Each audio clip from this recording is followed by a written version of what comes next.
Saya minta tolong untuk ditampilkan file yang saya kirimkan ke panitia, uh, uh, PowerPoint-nya untuk Gitu. Di mana ya, Ustaz? di WhatsApp. Oke. Oke. Baik, teman-teman sekalian yang dirahmati Allah Subhanahu wa taala, ini adalah pengajian pertama kita membahas kitab buku kuliah Akidah Islam karya salah satu ulama terbesar Indonesia di zaman modern. Beliau adalah Profesor Buya Yunahar Ilyas. Semoga Allah Subhanahu wa taala senantiasa melimpahkan rahmatnya kepada beliau. Dan saya sebut beliau sebagai salah satu ulama terbesar di Indonesia era modern tidak berlebihan, karena apalagi melihat status beliau sebagai ulama terbesar Muhammadiyah di zaman modern. Kemudian beliau juga orang kedua setelah Kiai Haji Ma'ruf Amin ketika sama-sama mengetuai MUI Pusat, sebelum kemudian kita semua tahu pada akhirnya Kiai Haji Ma'ruf Amin berpindah jabatan jadi wakil presiden. Semoga Allah berikan taufik kepada beliau selama masa pencalonan. Yang menjadi PLT Ketua Umum MUI Pusat adalah Buya Yunahar Ilyas. Beliau aktif menulis banyak sekali, nanti akan kita kenal dengan beliau. Gimana, sudah ditampilkan? Salah pencet. Ya, bukan yang ini. Dan saya tidak anjurkan teman-teman sekalian untuk menggunakan file PDF-nya, yang mungkin kalau bisa ada yang punya gitu ya. Tidak, tapi membeli buku aslinya saja, hanya Rp40.000 harganya, dan buku yang sangat bermanfaat. Salah satu buku yang penuh berkah. Allah Subhanahu wa taala berikan keberkahan kepada penulis di buku tersebut. Oke, di slide saya tampilkan judul pengajian kita pada pagi atau sore hari ini waktu Indonesia Barat adalah urgensi akidah dan eksistensi Tuhan. Urgensi akidah dan eksistensi Tuhan. Ini kita akan mengkaji halaman 1 sampai halaman 18 dari buku ini, cetakan Suara Muhammadiyah tahun 2020. Dan cetakan Suara Muhammadiyah tahun 2020 pun pada akhirnya ini cetakan pertama dicetak oleh Suara Muhammadiyah sebagai bentuk penghargaan kepada penulis. Tapi sebetulnya penulis bukunya sudah diterbitkan semenjak tahun 96. Diterbitkan pertama kali oleh Universitas Muhammadiyah Yogyakarta. Dan setelah beliau wafat, maka sebagian buku-buku beliau diterbitkan oleh Suara Muhammadiyah, seperti kuliah akidah dan kuliah akhlak. Untuk kuliah akidah ada pemberian judul baru, yaitu kuliah akidah Islam. Sebetulnya judul aslinya adalah kuliah akidah saja, tapi kemudian diberikan tambahan judul kuliah akidah Islam. Baik, next. Oke, ini silabus pengajian kita insya Allah. Jadi panitia menyediakan 11 pertemuan, dan insya Allah 11-11-nya akan membahas materi dari buku ini secara runut. Ini teman-teman, nanti harapan saya ya, ketika sudah ada silabus ini, sebelum mulai pengajian sudah membaca lebih dulu apa yang akan kita bahas. Saya sudah berikan nomor halamannya beserta topik umumnya. Jadi teman-teman, harapan saya, oke, pertemuan sekarang mungkin bisa dimaklumi, tapi walaupun sebetulnya saya sudah tekankan ke panitia sekitar 2 pekan lalu agar teman-teman diingatkan dulu untuk membeli buku. Jadi punya kesempatan waktu untuk membaca. Tapi andai pun ternyata teman-teman sekalian belum memiliki buku tersebut sampai hari ini, maka harapan saya segera dimiliki dan nanti dikejar apa yang kita bahas sore hari ini untuk dibaca. Kemudian yang akan datang dibaca. Seperti itu. Berarti nanti teman-teman PR-nya, bagi yang belum baca dari halaman 1 sampai halaman 37. Karena hari ini seharusnya sudah baca 18 halaman. Nah, kemudian untuk pertemuan depan kita sampai halaman 37 insya Allah. Nah, cukup jelas silabusnya ya. Jika ada yang ingin ditanyakan di tengah-tengah, dipersilakan. Saya pribadi mempersilakan jika ada yang ingin bertanya di tengah-tengah, boleh. Artinya diketik saja, bertanyanya diketik saja di tengah-tengah, agar tidak terlupa dan juga agar barangkali saya memandang pertanyaan tersebut lebih layak saya masukkan ke pembahasan materi. Saya singgung gitu di tengah-tengah materi. Barangkali. Kalau enggak, maka defaultnya nanti kita akan membacakan pertanyaan dan akan menjawabnya di 15 menit terakhir. Insya Allah, semoga Allah memudahkan. Pengajian kita durasinya hanya 45 menit. Saya ulangi, pengajian kita durasinya hanya 45 menit, insya Allah, dengan 30 menit materi dan 15 menit khusus pertanyaan. Tapi pertanyaan sudah bisa diajukan sejak materi, tapi dengan tertulis. Adapun di sesi 15 menit terakhir, maka pertanyaan boleh disampaikan dengan lisan. Cukup jelas teman-teman sekalian? Ada yang ingin ditanyakan lebih dulu? Secara tertulis boleh ditulis.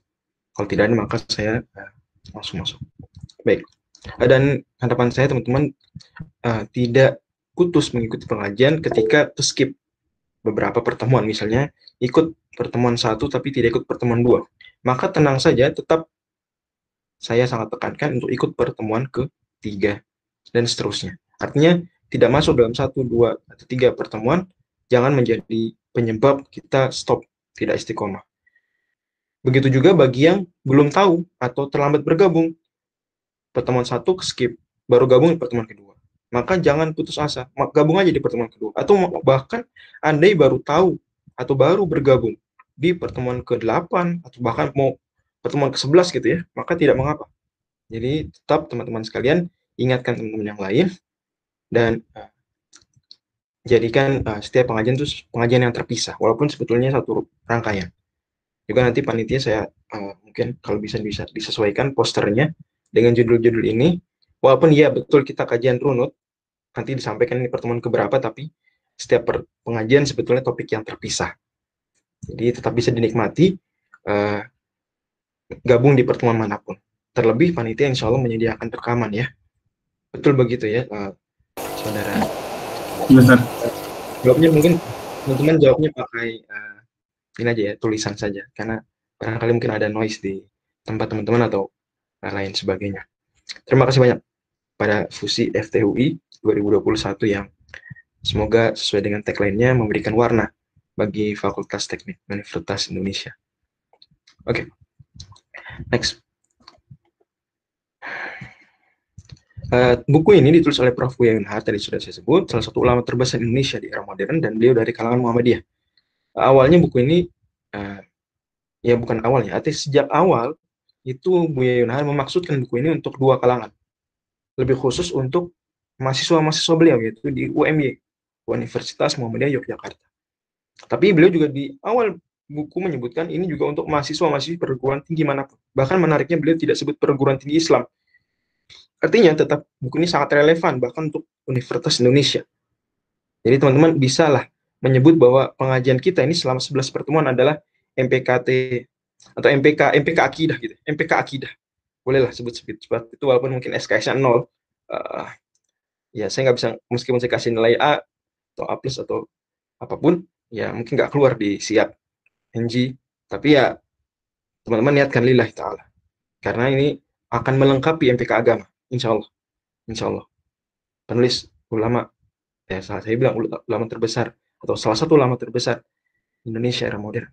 Kemudian juga buku ini menarik, kenapa dia sangat penting, karena berisikan penjelasan rukun iman.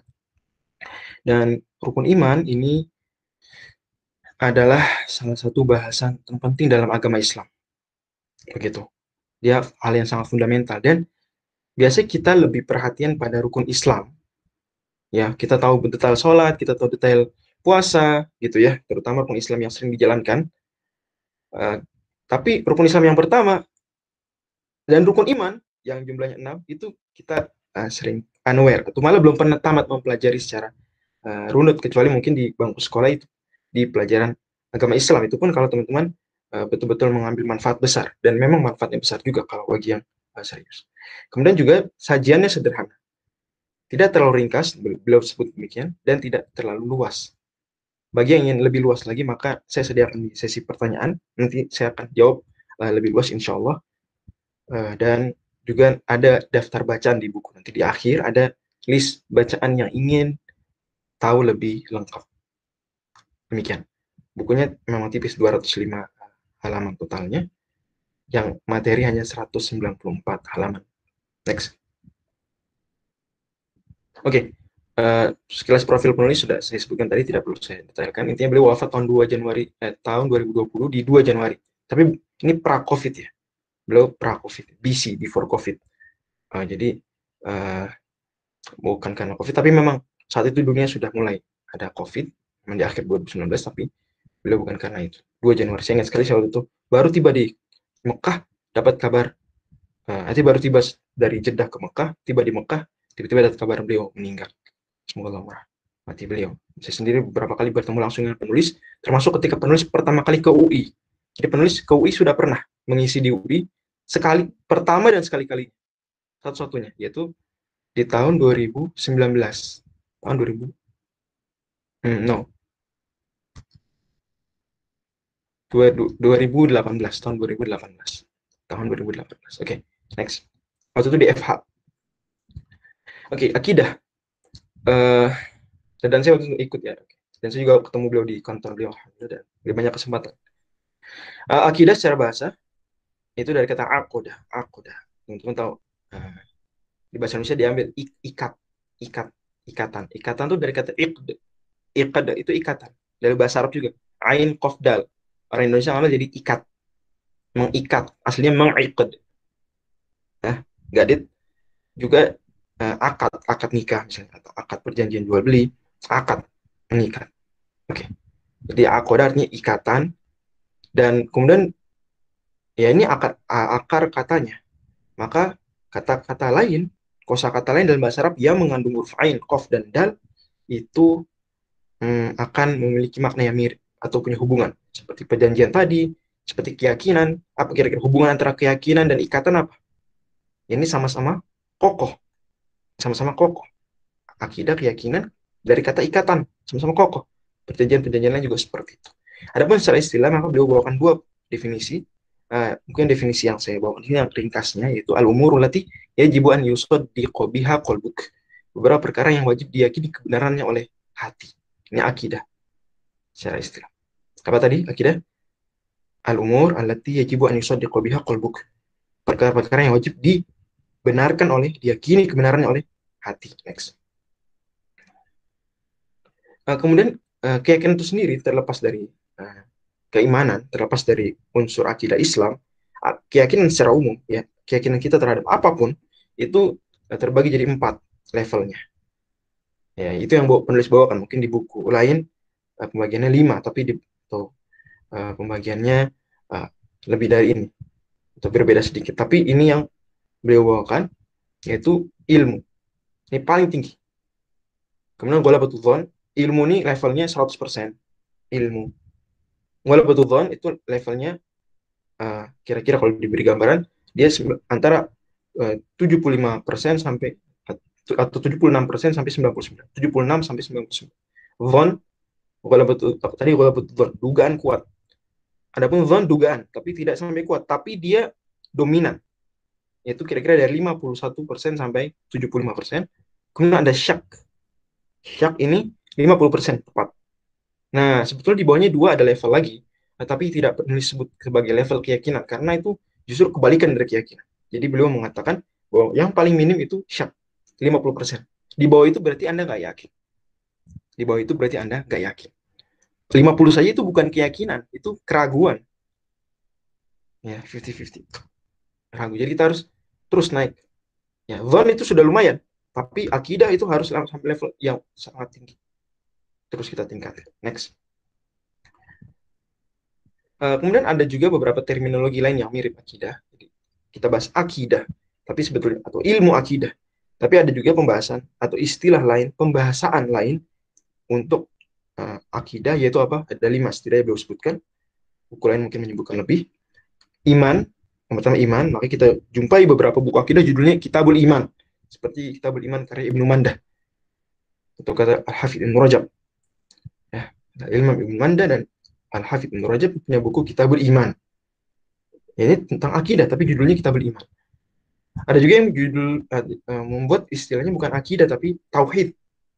Ya, seperti matan Jauharul Tauhid, seperti buku Kitab Tauhid dan sejenisnya. Oke. Kemudian Usuluddin. Usuluddin. Istilah lain juga Usuluddin seperti buku Usuluddinnya Al-Qadil Al-Baqillani, Abdul Qahir Al-Baghdadi. Seperti buku Usuluddin Abdul Qahir Al-Baghdadi. Punya buku Usuluddin. Judulnya begitu. Dan kita tahu di UIN atau di IAIN ada fakultas namanya Fakultas Usuluddin. Fakultas Usuluddin di antara jurusan atau prodinya adalah prodi tentang ilmu akidah, tentang akidah. Usuluddin. Begitu di kampus-kampus dunia Islam juga begitu. Fakultas Usuluddin biasanya dalamnya ada jurusan akidah. Oke. Kemudian ilmu kalam ini populer juga, beberapa buku memang ilmu kalam, ya. Kemudian fiqhul akbar, ilmu kalam juga fiqhul akbar. Al-Fiqhul Akbar seperti bukunya Imam Abu Hanifah, Al-Fiqhul Akbar. Disebut fiqh akbar seolah-olah agama Islam ini ada dua bahasan, akidah dan syariah. Syariah dibahas di fikih kecil, Al-Fiqhul Asghar. Sementara akidah dibahas di Al-Fiqhul Akbar. Begitu. Terpahami ya? Jadi seolah-olah ini lebih besar. Kamu serius mengkaji fikih, bagaimana bersuci, bagaimana sholat. Harus lebih serius lagi mengkaji hal-hal terkait dengan keimanan. Next. Kemudian di ruang lingkup akidah itu ada 4. Ilahiyat, hal-hal terkait dengan Allah Subhanahu wa taala. Oke. Kemudian nubuat, hal-hal terkait dengan kenabian Nabi sallallahu alaihi wasallam, termasuk di situ kitab suci. Kemudian ruhaniyat, hal-hal terkait dengan malaikat, jin, setan, jenisnya. Kemudian sam'iyat, yaitu pembahasan tentang hari akhir, alam barzakh, pun takdir. Takdir dimasukkan seringnya para ulama masukkan ke ilahiyat. Pembahasan takdir dimasukkan ke ilahiyat. Ya, takdir ini terkait Allah subhanahu ketentuan Allah dan seterusnya. Nah, saya bilang atau penulis juga sebutkan tapi secara tersirat ini pembahasan saya. Kebanyakan buku akidah klasik mengikuti sistematika di atas. Jadi kalau teman-teman buka buku-buku ilmu kalam atau buku-buku ilmu tauhid, ilmu akidah klasik itu kebanyakan, tidak semua, kebanyakan mengikuti sistematika di atas. Tetapi agak lebih mudah dan lebih familiar juga 4 ini. Coba. Mungkin banyak di antara kita yang baru tahu bahwasanya pembahasan akidah itu ada 4 kayak gini. Dan ini mungkin relatif ya, mungkin ada yang baginya beda lagi. Kan begitu. Bisa jadi walaupun nggak sesuai dengan yang mayoritas atau nggak mainstream. Maka lebih mudah ya sudah, bagi saja penjelasan buku ini sesuai dengan rukun iman. Lebih mudah. Semua orang insya Allah hafal. Next. Dan tercakup juga 4 hal. Nah, kemudian awal-awal, apa sih sumber akidah Islam? Dari mana akidah Islam kita peroleh? Sumbernya hanya 2, teman-teman. Ya, yaitu yang pertama Al-Quran, kata beliau, dan As-Sunnah. Hanya 2, Al-Quran dan Sunnah. Akal gimana? Jadi sumber akidah nggak? Enggak, akal tidak merupakan sumber akidah. Tapi akal berfungsi memahami Al-Quran dan Sunnah. Jadi akal tetap difungsikan. Tetap akal difungsikan. Rasio digunakan. Tapi untuk memahami Al-Quran dan Sunnah yang merupakan sumber. Seperti itu. Itu pun tetap harus diakui akal ini terbatas. Harus penuh dengan pengakuan bahwa akal ini terbatas. Baik, next. Kemudian penulis ini, salah satu kelebihan buku ini, ya, menyebutkan beberapa kaidah akidah. Ini kita tolong fokus ya. Apa yang kaidah pertama? Apa yang saya dapat dengan indera saya yakini adanya. Oke, kalau saya dapatkan dengan indera kita yang 5 itu, maka kita yakini itu ada. Kecuali bila akal saya mengatakan tidak. Ya, berdasarkan pengalaman masa lalu. Jadi, kalau kita melihat di depan kita ada apa ini? Di depan saya ada laptop. Saya melihat ada laptop. Kalau beliau maka saya yakin ada. Atau beliau bilang, melihat sepotong kayu dalam gelas yang airnya bening. Kita melihat. Oke. Kemudian kita melihat tiang listrik. Tapi kita di kereta. Oke. Atau kita di padang pasir. Atau di jalan aspal panas siang-siang. Melihat fata morgana. Kita percaya, oh benar. Kecuali jika terbukti bahwa itu keliru. Nggak gitu aslinya. Menurut akal. Maka kita pun akhirnya tidak mengimaninya. Tidak mempercayainya. Jadi kita katakan, oke, saya lihat nih, pensil atau kayu tadi bengkok. Tapi secara akal dia nggak bengkok. Maka kita yakin dia nggak bengkok. Meskipun mata kita melihat dia bengkok. Kita melihat tadi apa? Tiang listrik berjalan ke arah kanan. Kereta kita ke arah kiri. Mungkin mata kita melihat, oh tiang listrik berjalan ke kanan. Tapi akal kita mengatakan tiang listrik diam. Maka kita yakini tiang listrik diam. Paham ya? Juga fata morgana tadi ada. Di sini pentingnya yakin bahwa tidak, ya kita defaultnya yakini yang kita indrai itu ada. Kecuali kalau secara akal lebih-lebih secara Quran dan Sunnah ternyata itu memang tidak ada. Seperti itu ya.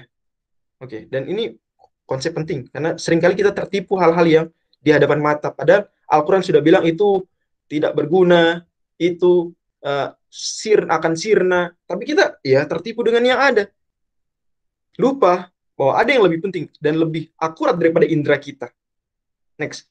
Kaidah kedua, keyakinan di samping diperoleh dengan menyaksikan langsung juga dari berita yang berasal dari, jangan digeser dulu. Kaidah kedua masih di slide tadi. Juga dari berita yang berasal dari pembawa berita yang diyakini jujur. Artinya kita nggak pernah lihat surga neraka, tapi Allah dan Rasulnya kita yakin. Allah jujur, maha benar. Rasul apalagi? Rasul juga jujur. Allah paling jujur, maha jujur. Rasul juga jujur. Ya tentu Allah yang paling maha benar ya. Mohon maaf mungkin tadi saya agak keliru membuat diksi. Memberitahu kita bahwa ada surga dan neraka, belada, seterusnya hal yang kita belum pernah lihat, maka kita yakin. Karena tidak semua keyakinan diperoleh dengan menyaksikan langsung. Kita saja banyak dalam dunia ini kita nggak lihat langsung, tapi kita yakin ada. Gitu ya. Seperti kita jangan jauh-jauh akal saja, kita tidak melihat akal kita, tapi kita bisa atau mungkin suatu tempat atau suatu kejadian disampaikan oleh orang banyak. Ya adanya kota Mekah, kita belum pernah ke kota Mekah. Ngelihat pun video bisa aja bohong kan. Tapi disampaikan, apalagi zaman dulu misalnya, sampaikan banyak orang bilang ada kota Mekah, maka kita percaya. Next. Gambaran seperti kaidah ketiga, Anda tidak berhak memungkiri adanya sesuatu hanya karena tidak terjangkau indera Anda. Apalagi indera mata saja. Saya nggak percaya Tuhan. Kenapa? Mana Tuhan nggak kelihatan? Itu absurd sekali. Karena adanya sesuatu tidak harus terbuktikan dengan indera. Tidak harus hanya terbuktikan dengan indera. Next. Kaidah keempat, seseorang hanya bisa menghayalkan sesuatu yang sudah pernah dijangkau inderanya. Ini kaidah penting. Artinya kita selama belum pernah melihat surga neraka, selama belum pernah melihat Allah Subhanahu wa taala, maka kita tidak bisa menghayalkan semuanya. Oke, surga neraka kita tidak sampai haram untuk menghayalkan bagaimana bentuknya. Toh Allah juga memberikan deskripsi walaupun tidak akan persis seperti yang disebutkan di Al-Qur'an dan Sunnah, tapi jauh lebih baik. Itu hanya gambaran untuk memudahkan saja. Dan Allah Subhanahu wa taala, maka sudah ada hadis yang melarang kita, hadis riwayat At-Tabarani, untuk menghayalkan bagaimananya Allah. Ya. Tafakkaru fi khalqillah wala tafakkur fillah. Pikirkanlah ciptaan Allah, jangan pikirkan zatnya Allah. Jadi kita tidak bisa gimana? Kita tidak pernah melihat dengan indera kita. Next. Kemudian kaidah yang kelima, akal hanya bisa menjangkau hal-hal yang terikat ruang dan waktu. Sementara hal yang gaib tidak terikat ruang dan waktu. Allah tidak terikat ruang, tidak terikat waktu. Nanti kita nggak akal. Kalau Anda tidak ada informasi dari Quran dan Sunnah, akal tidak bisa menjangkau. Yang keenam, kaidahnya adalah iman itu fitrah setiap manusia. Di default manusia itu dia ada fitrah keimanan. 7, kehidupan material di dunia sangat terbatas. 8, keyakinan hari akhir itu konsekuensi logis keyakinan adanya Allah. Karena Allah Subhanahu wa taala Maha Adil, Maha Bijak. Tidak mungkin tidak ada hari akhir. Bayangkan Anda tidak ada hari akhir, tidak ada pertanggungjawaban di hari akhir. Ada orang jahat sekali, ya, tidak pernah bertaubat, tidak pernah minta maaf sampai meninggal, ya, dan juga tidak pernah dihukum di dunia. Terus meninggal, rest in peace, udah selesai. Apa begitu? Atau sebaliknya, ada orang baik, tidak pernah dapat balasan di dunia, tidak pernah dapat penghargaan, tidak ada yang tahu dia berbuat baik, meninggal, begitu saya selesai. Apakah dua potret tadi mencerminkan keadilan Allah? Mencerminkan hal yang logis? Maka konsekuensi kita percaya adanya Allah dengan semua nama-nama mulianya, sifat-sifat mulianya, berarti kita juga yakin, ada berarti kehidupan dia. Next.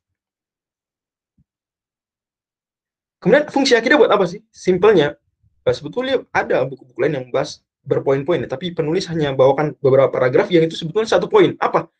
Fungsi akidah adalah sebagai fondasi hidup dan agama. Fondasi hidup dan agama. Hidup kita butuh fondasi yang kuat. Fondasi yang kuat itu dengan akidah. keyakinan yang kokoh. Agama kita butuh fondasi. Ibadah kita, akhlak kita, muamalat kita. Ini simpelnya ibadah, akhlak, muamalat disederhanakan jadi syariah. Maka agama Islam sebetulnya akidah dan syariah. Syariah terdiri dari ibadah, hubungan kita dengan Allah, akhlak, hubungan kita dengan manusia terkait dengan karakter-karakter, dan muamalat, hal-hal terkait dengan jual beli, pernikahan, dan sejenisnya. Muamalat. Landasannya adalah akidah. Akidah murni, maka agama dan hidup pun akan terbantu, akan murni. Akidah rusak, hidup agama rusak. Dan kita bisa saksikan dalam keseharian seperti itu nyatanya. Maka kalau ada orang yaitu kita merasa akhlak kita buruk, maka hal yang perlu kita perbaiki lebih dulu adalah akidah kita. Jangan-jangan kita baru ngerti, baru kenalan dengan akidah, belum betul-betul paham dan mengamalkan. Next. Kemudian pembahasan terakhir kita pada sore hari ini adalah tentang adanya Allah, eksistensi Allah. Oke, mungkin agak panjang sedikit. Bentar kita ada mukadimah ya, saya minta maaf. Mungkin nanti pertanyaannya sedikit tertunda, tapi tenang, kita tetap selesai 17-15 insya Allah. Adanya Allah tuh dibuktikan dengan 3 dalil. Oke, dalil pertama fitrah. Manusia itu fitrahnya percaya Allah.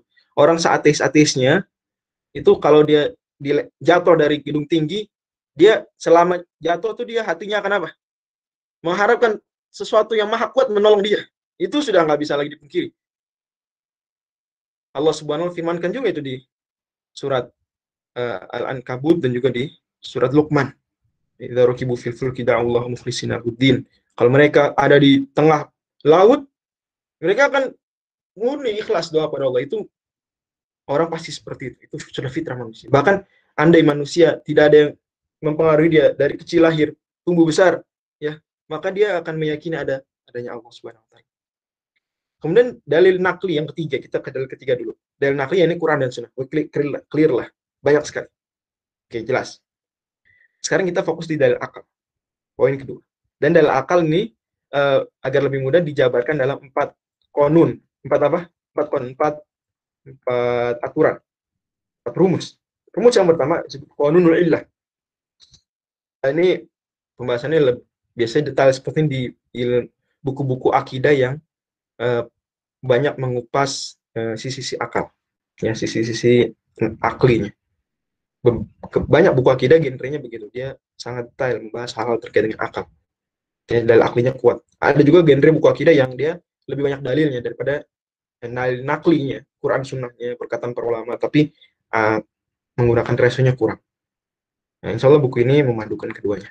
Yang pertama, qanul ilah. Ilatnya sebab. Jadi segala sesuatu pasti ada sebabnya. Oke. Adanya laptop ini ada yang bikin manusia. Manusia ada, berarti ada bapak ibunya. Bapak ibunya ada, berarti ada kakek neneknya, dan seterusnya. Dan seterusnya. Segala sesuatu pasti ada penyebab pertamanya. Al-illatul ula, as-sababul awal, pasti ada. Akan berujung pada satu titik atau satu zat, dialah sebab segala sesuatu, dialah Allah Subhanahu. Tidak mungkin tidak ada akhir, karena kita kenal dalam ilmu logika namanya infinite regression, infinitive regression, yaitu A karena B, B karena C, C karena itu, kalau dia tidak ada akhirnya itu nggak logis, betul begitu ya, itu nggak logis. Harus ada akhir, harus ada sebab dari segala sebab, harus ada berhenti di situ, dan sebab yang menjadi sebab dari segala sebab itu tidak disebabkan yang lain. Oke, istilahnya kalau di ilmu logika infinitive atau infinite regression. Qanunul wujub yang ketiga, yang kedua. Yang kedua adalah qanunul wujub. Apa? Artinya gini, alam semesta ini kan tidak wajib ada. Kita tidak wajib ada. HP kita, laptop kita tidak wajib ada. Istilahnya ya kalau nggak ada nggak masalah.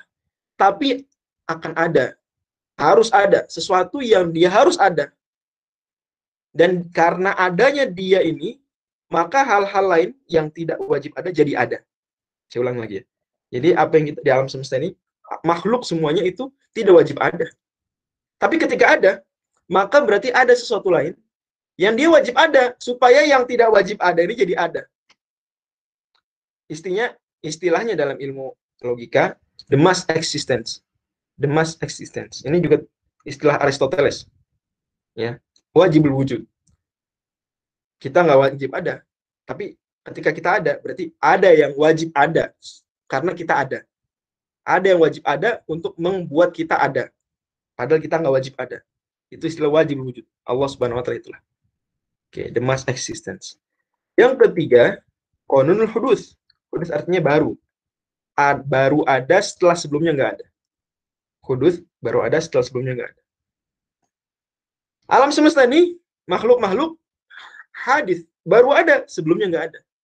Nah, sesuatu yang baru ada sebelumnya nggak ada, itu kok bisa dia tadinya nggak ada terus jadi ada? Kok bisa? Maka pasti ada yang membuat dia tadinya nggak ada jadi ada. Harus ada sesuatu yang membuat alam semesta ini yang tadinya tidak ada menjadi ada. Dan sesuatu tersebut haruslah ada tanpa didahului ketiadaan. Karena kalau dia juga sesuatu tersebut juga ada tapi sebelumnya sempat nggak ada, berarti harus ada lagi sesuatu lain yang membuat dia tadinya nggak ada jadi ada. Nah, kita tahu infinite regression itu mustahil.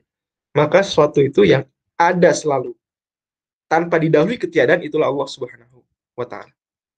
Dalil hudud. Terakhir, 4 dalil nizam, qanun nizam, keteraturan. Alam semesta sangat teratur. Mustahil sesuatu yang teratur ini tidak ada yang mengatur. Mustahil. Ya.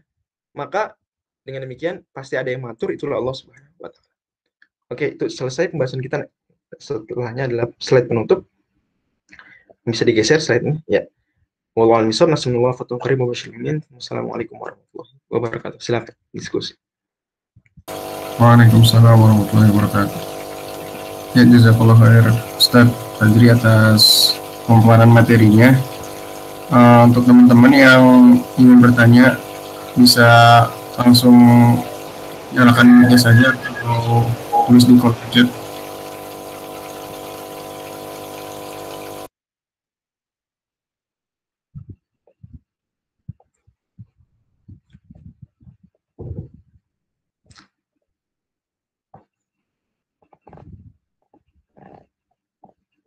Oke.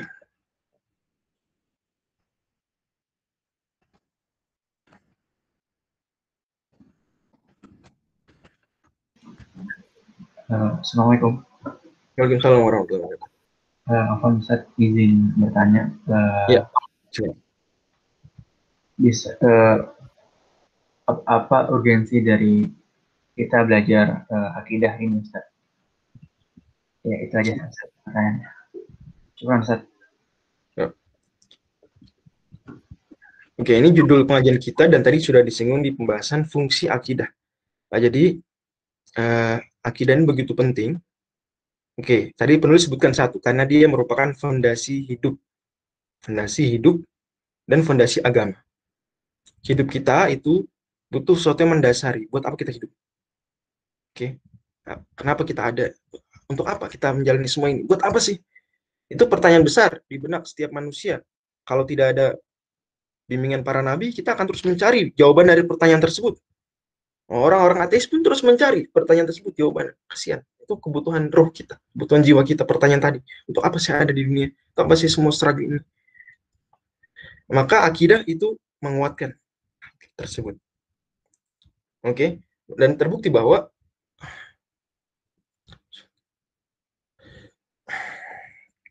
sebesar-besar musibah yang menimpa seorang, ya separah apapun hidupnya, itu dengan ada akidah dia akan lebih kuat. Dia akan lebih kuat. Makanya kasus suicide, bunuh diri itu terbesar di negara-negara yang dia tidak begitu konsen terhadap akidah. Ya, bahkan mungkin even akidah selain Islam pun mereka nggak perhatian. Itu terbukti ya. Oke, kemudian juga dia landasan beragama. Andai kita nggak berakidah, kita sholat, sah nggak sholat kita? Itu kita lihat dari sisi keabsahan. Sholatnya nggak sah. Dia nggak dapat pahala. Ada orang puasa tapi meyakini Allah tuh nggak ada. Ya puasanya nggak bernilai, kan begitu. Itu dari sisi keabsahan baru. Belum lagi dari sisi kualitas. Orang yang akidahnya nggak betul, kualitas ibadahnya pun, kualitas akhlaknya, kualitas muamalatnya akan buruk. Dan saya bicara ini dengan rumusan tegas para ulama. Jangan teman-teman bilang gini, oh tapi ada tuh orang akidahnya bagus, sering ngaji, tapi akhlaknya buruk. Maka kita berarti harus yakin, oh berarti sebetulnya akidah dia pun masih perlu diperbaiki. Kita nggak bilang buruk juga, tapi kita bilang masih ada yang perlu diperbaiki, atau dia tahu tapi butuh perjuangan lagi untuk dia benar-benar wujudkan dari ilmu teori menjadi ilmu praktek. Seperti itu. Kemudian tadi sudah saya singgung juga poin penting bahwa kita beramal soleh tadi ya. Andai nggak ada akidah, nggak ada Allah, kita nggak yakin Allah melihat, Allah mencatat, Allah membalas, nggak yakin ada kehidupan setelah kematian, kita akan diberi balasan baik buruk perbuatan kita. Kita tuh akan berani banget dan jauh lebih berani lagi berbuat buruk. Kita yakin saja kita masih tidak jarang terjatuh dalam perbuatan buruk, padahal kita yakin nanti akan dibalas. Apalagi kalau kita tidak yakin, lebih berani lagi. Atau sebaliknya, berbuat baik. Kita yang yakin saja bahwa nanti di akhirat amal baik akan dibalas, itu sering tidak semangat berbuat kebaikan. Apalagi kalau kita tidak yakin ada balasan di akhirat. Ada Allah yang membalas, ada malaikat yang mencatat. Itu kita, ngapain kalau gitu berbuat baik? Lebih-lebih lagi. Paham teman-teman ya? Nah, itu dari sisi itu. Di sisi lain, zaman sekarang teman-teman sekalian, itu kebanyakan syubhat, kebanyakan kerancuan berpikir, kebanyakan dalam tanda kutip racun-racun pemikiran itu adalah pemikiran dalam bidang akidah. Karenanya penting kita untuk kemudian meyakini dengan betul akidah secara benar, secara moderat, ya, Ahlussunnah wal Jamaah. Karena akidah ini bisa mendorong orang kalau keliru ya memahami akidah, atau bahkan dia tidak belajar akidah serius, bisa membuat dia ekstrim kanan atau ekstrim kiri. Jadi jangan dikira nggak belajar akidah itu hanya bikin ekstrim kiri. Nggak belajar akidah dengan benar pun bisa bikin orang jadi ekstrim kanan. Banyak ekstrim kanan tuh akidahnya yang salah. Ekstrim kiri salah akidah kita oke lah, paham. Ekstrim kanan itu banyak juga yang sebab utamanya adalah isu akidah. Mudah-mudahan terpaham. Baik. Kemudian saya mungkin baca langsung pertanyaan di chat ya, dari saudara, mungkin nggak perlu saya sebutkan namanya, tapi teman-teman bisa lihat ya. Belajar akidah adalah belajar sesuatu yang pasti qot'i, tapi kenapa ada pengklasifikasian madzhab akidah? Bukankah dalam mengambil dalil yang qot'i itu bisa menjadi dasar untuk bersatu tanpa mengkafirkan setengah? Oke.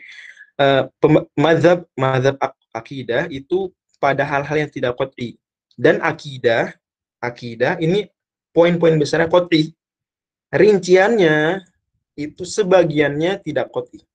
Dalam hal itu maka terbuka pintu ijtihad, terbuka pintu perbedaan pemikiran, dan itu diperkenankan dalam tarafnya, dalam batasannya. Terpahami? Dan dalam taraf seperti itu maka tentu tidak sampai level saling mengkafirkan, paling saling menyalahkan, atau mungkin istilah agak ekstrim dikit, saling menyesatkan, tapi dengan pemahaman sesat di sini tidak sampai kafir. Sesat di sini hanya keliru, keluar sederhana dari keyakinan yang seharusnya diyakini seorang ahlu sunnah. Jadi penting diingat kalau baca di buku-buku akidah ini keyakinan keliru atau bahkan mungkin istilahnya sesat gitu, dol atau sejenisnya, maka istilah dol, sesat di sini adalah istilah artinya dia keluar dari atau keyakinan yang tidak sesuai dengan keyakinan Ahlussunnah wal Jamaah. Paham? Tapi tidak sampai kafir. Kalau kafir mereka maka ada lagi istilah lain, kafir atau sejenisnya. Walaupun jelas kafir pun masuk kategori sesat, tapi demikian istilah yang sering digunakan. Nah, bagaimana kemudian agar madzhab-madzhab akidah yang sama-sama muslim ini bersatu? Kalau gitu, bersatulah pada hal-hal yang qot'i. Atau buka pintu diskusi agar kemudian yang keliru memahami hal-hal tersebut kemudian sadar, oh ya, saya keliru. Saya harus kembali ke keyakinan yang benar. Seperti itu. Walaupun tetap pada akhirnya ada batasan tertentu, bahkan internal Ahlussunnah wal Jamaah juga ada spektrum. Tapi spektrum di dalam internal Ahlussunnah, spektrum yang dimaklumi. Pun sahabat, jangankan kita. Jangankan ulama. Para sahabat radhiyallahu anhum pun ada beberapa isu akidah yang bukan prinsipil, itu mereka berbeda pandangan. Seperti apa yang dihisab? Amal atau orangnya? Ini yang taruh di timbangan itu amalnya, apakah orangnya? Kemudian apakah Nabi melihat Allah atau tidak dengan mata kepala di saat Mi'raj atau sejenisnya? Terpahami ya? Baik. Pertanyaan kedua, bolehkah mencampurkan pemahaman akidah? Contoh, mencampurkan pemahaman akidah salaf dan asy'ariyah. Nah, ini sebenarnya salafiyah dan asy'ariyah menurut pandangan penulis dan juga penjelas buku ini, pemateri dan juga ini keyakinan mayoritas ulama Ahlussunnah wal Jamaah adalah bahwa keduanya termasuk bagian dari keluarga besar Ahlussunnah wal Jamaah.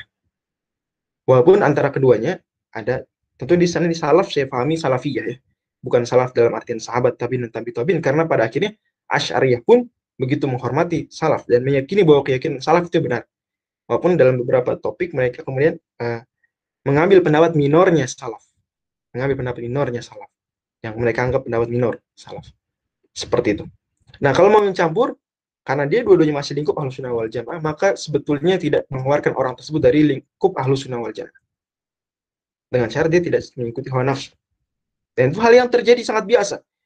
Kalau kita mau bikin list ulama-ulama mana Salafiyah, mana Asy'ariyah, dan masih ada satu lagi Maturidiyah, 3 keluarga besar Ahlussunnah wal Jamaah, di dalam masing-masing dari 3 ini pun ada yang saling meyakini keyakinan sebelahnya. Jadi ulama Salafiyah ada sebagian yang meyakini keyakinan Asy'ariyah, meyakini keyakinan Maturidiyah, sebagian Maturidiyah sebaliknya, vice versa, begitu. Terpahami ya? Itu pada akhir kalau kita mau detail. Cuma memang kita orang awam kadang melihatnya nggak sedetail itu, ya tapi nggak apa-apa. Insya Allah Allah memberikan maklum. Ya bagi yang belajar akidah Asy'ariyah maka dia belajar akidah satu dari keluarga besar Ahlussunnah wal Jamaah, walaupun tentu dia pada akhirnya harus berusaha mencari yang lebih benar, dan begitu juga yang lain. Wallahu a'lam. Mohon maaf kalau ada yang kurang berkenan, dan memang waktu kita singkat. Sampai sini saja. Terima kasih. Wallahu a'lam. Assalamualaikum warahmatullahi wabarakatuh. Silakan ditutup. Waalaikumsalam warahmatullahi wabarakatuh. Ya, jazakumullah khair Ustaz atas pemberian materi dan tanya jawabnya. Insya Allah bermanfaat bagi kita semua. Semoga kita yang di sini bisa mengamalkannya juga, dan semoga kita dilindungi dari Allah, dilindungi oleh Allah Subhanahu wa taala dari hal-hal yang tidak diinginkan, dan semoga segala dosa kita diampuni oleh Allah Subhanahu wa taala. Sebelum diakhiri, kita baca doa kafaratul majelis. Subhanaka Allahumma wa bihamdika asyhadu an la ilaha illa anta astaghfiruka wa atubu ilaik. Jadi panitia sekian. Assalamualaikum warahmatullahi wabarakatuh. Jazakumullah khair Ustaz.